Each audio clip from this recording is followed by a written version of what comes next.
first thing you want to do before working on any electrically driven air compressor is to make sure the compressor itself is turned off,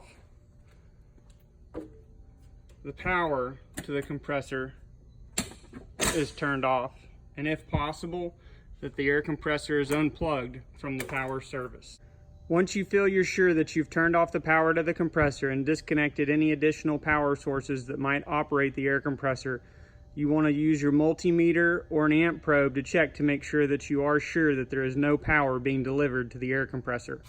Use your multimeter to make sure that you don't have any operational power going to the compressor systems. Once you have verified this, you can move on to the next step of draining the tank or system pressure to make sure that the compressor is safe to operate.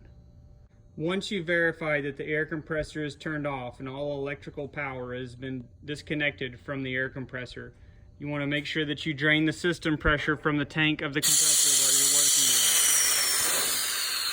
with. Make sure that this pressure has been drained down to zero. You can check by checking your tank pressure gauge to make sure that it reads zero.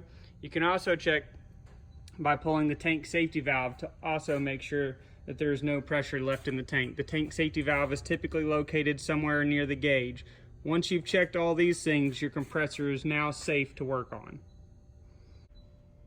We're going to show you how to change the belts on your Industrial Series air compressor.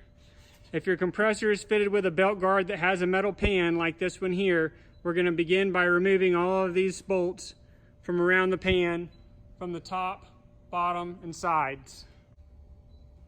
If your compressor is fitted with a wire guard, you'll first turn the square knobs and remove the back portion of the belt guard, similar to removing the metal pan off of the other style of belt guard.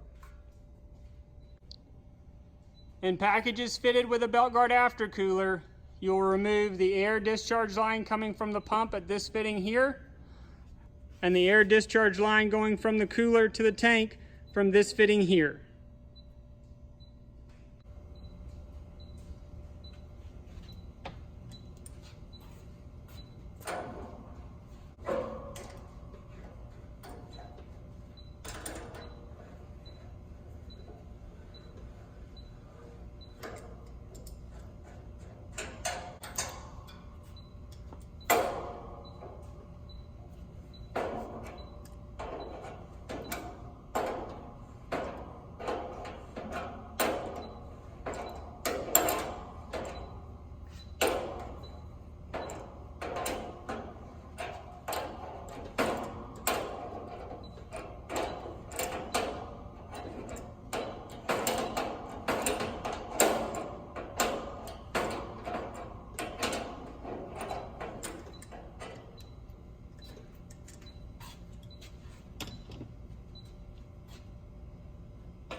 take a sturdy screwdriver, insert, remove the first belt,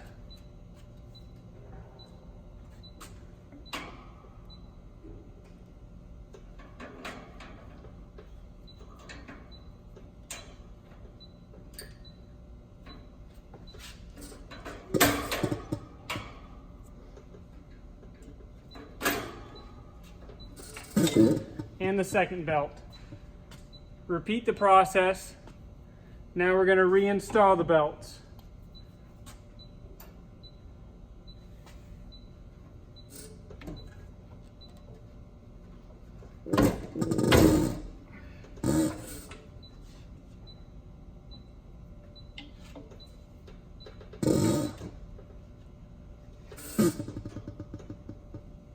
I'll make sure their belt is riding properly in the groove.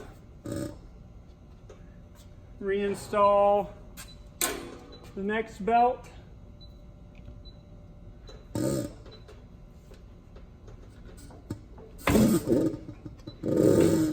And your new set of belts is installed on your compressor package. Now we're going to reinstall the compressor belt guard.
and your new belts are installed and completed.